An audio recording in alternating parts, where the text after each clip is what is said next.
OK, 3 choses aujourd'hui. Ça n'a pas rapport avec une séance du conseil. Vous n'avez pas manqué quelque chose. C'est plus par rapport à la politique en général. Première chose, en fin de semaine, c'était la fête des semences de la Nodière. J'avais un kiosque et il y a beaucoup de gens de Saint-Émilie que j'ai croisés. Des gens que je connaissais de vue ou même que je ne savais pas c'était qui m'ont remercié puis pour le travail que je faisais. C'est gentil de me le dire. Quand j'ai commencé ça, je n'étais pas sûr si ça allait être pertinent. Tu sais, la politique municipale, il y a une grosse inertie. Est-ce qu'on peut changer les choses? Est-ce que ça peut avoir un impact? Des fois, je me questionne sur la portée qu'ont ces vidéos-là, mais quand je vois des gens que je connais pas qui viennent me dire qu'ils apprécient que je le fasse, ben je me dis que c'est pertinent. Et ça justifie que je continue. Donc, il y a des gens qui m'écrivent pour me dire merci, il y a des gens qui me le disent en vrai. C'est super apprécié. Ce qui va m'amener à l'autre point. Bientôt, c'est le forum pour la nouvelle vague municipale. C'est donc un regroupement de gens qui aspirent à faire la politique municipale autrement. Le conseiller Gabriel Blanchet, ça avait été dit, s'est inscrit pour cette formation-là. Je regardais la formation puis je me disais que ce serait pertinent que j'y aille. Par contre, c'est 110 $ l'inscription, c'est une journée et demie. Je me disais, bon, tu sais, peut-être que c'est bien beau comme m'impliquer en politique municipale, mais commencer à payer 110 $ pour participer à des forums, pour pouvoir mieux m'impliquer. Je trouvais que c'était donné beaucoup. Voilà pourquoi je me suis dit que j'allais faire la première campagne de sociofinancement de Jérémy. Le prix du billet pour le forum, c'est 110 $.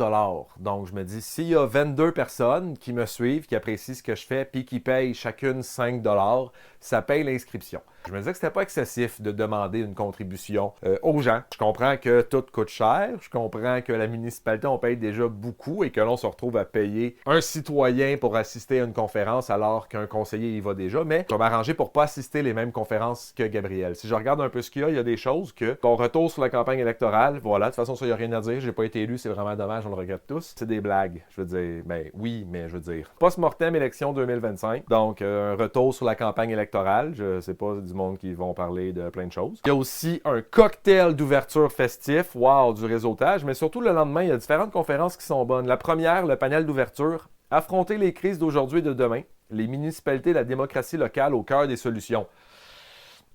Je trouve que c'est beaucoup en lien avec ce que j'avais présenté, de dire que le palier municipal pouvait nous aider. Fait qu'on va voir ce qu'ils ont à dire. Et là, il y a plusieurs ateliers. Il y a démocratie locale et participation citoyenne. Comment redonner le pouvoir aux citoyens. Je trouve que c'est pertinent comme d'entendre ce que des gens qui ont réfléchi peuvent dire.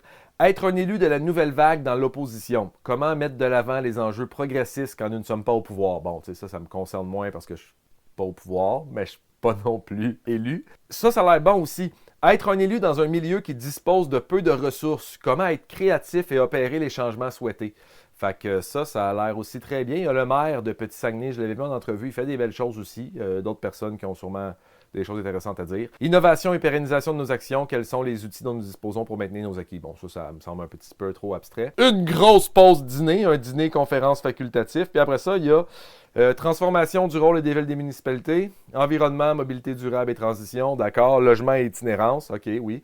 Défendre et incarner une posture progressiste au municipal en 2026. Comment faire face aux défis aux crises avant de plus en plus polarisé. Le monde n'est pas du tout polarisé, je ne sais pas de quoi on parle. Vous avez vu la campagne électorale, il n'y avait rien de polarisant là-dedans. Et une table rôle. Avec le recul, ça donne quoi de défendre des valeurs progressistes au municipal? Mot de clôture, cocktail de clôture. Wow! Donc c'est ça, fait que je trouve qu'il y a l'air d'avoir des belles conférences. Je trouve que ça va être un bel événement. Je pense que ce serait stimulant d'aller là-bas. Je vous ferai des résumés. Je peux prendre des notes, faire des résumés un peu ce qui a été dit. Ça m'amène maintenant à mon autre point, vu qu'il y a beaucoup de questions de participation démocratique citoyenne. Je me dis, hey, on attend beaucoup que le maire nous amène un café du maire, mais je me dis, pourquoi en tant que citoyen, on attend que les élus comme daignent venir à notre rencontre? Fait que je commence à avoir une idée, vous me direz ce que vous en pensez.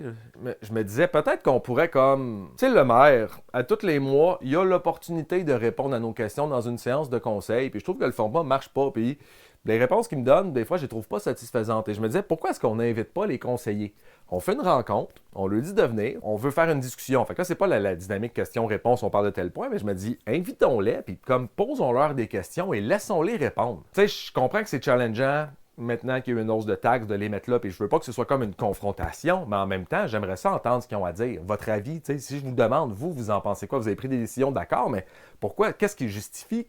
Comment vous vivez votre rôle? Quelle est votre implication à la municipalité? Qu'est-ce que vous faites? Je me dis, bon, on veut savoir. Je veux dire, vous êtes là, vous avez tout le pouvoir, donc maintenant, comme une genre d'entrevue par la population qu'on va demander. Puis on a 4 nouvelles personnes en poste. Celles qui veulent venir viendront, fait qu'on va leur demander ça ressemble à quoi.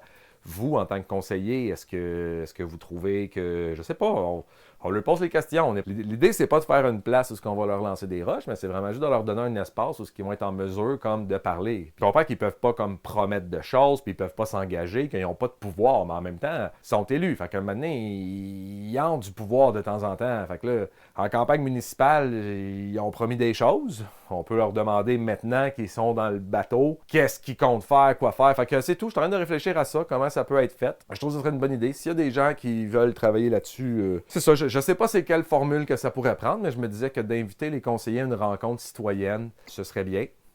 Ce serait bien. Fait que je réfléchis à quelque chose. Fait que je vous en parle. Ah oui, c'est ça. Finalement, pour le forum, c'est ça aussi, je disais, genre, s'il y a 22 personnes là, on va donner des détails maintenant, j'oublie, c'est ça. Gabriel Blanchet, il s'en va dormir chez un de ses amis. Fait que j'ai demandé si c'était possible. Il m'a dit que sûrement que je pourrais dormir aussi chez son ami. Fait que ça va permettre de sauver des frais. Pour ce qui est du transport, par contre, les élus ont une 3e journée quand sont inscrites. Donc, pour les élus seulement, il y a une 3e journée. Fait que je vais regarder si je covoiture avec Gabriel ou si je prends mon véhicule parce que, bon, c'est à Nicolet. J'essaie de trouver du covoiturage, mais ça se pourrait aussi que ça rentre pas. Fait qu'au pire, s'il y a plus que 22 personnes, ça paiera le gaz pour que je me rende là-bas. Je pense que c'est tout. Alors, on s'en reparle. Comme je vous dis, on en reparle.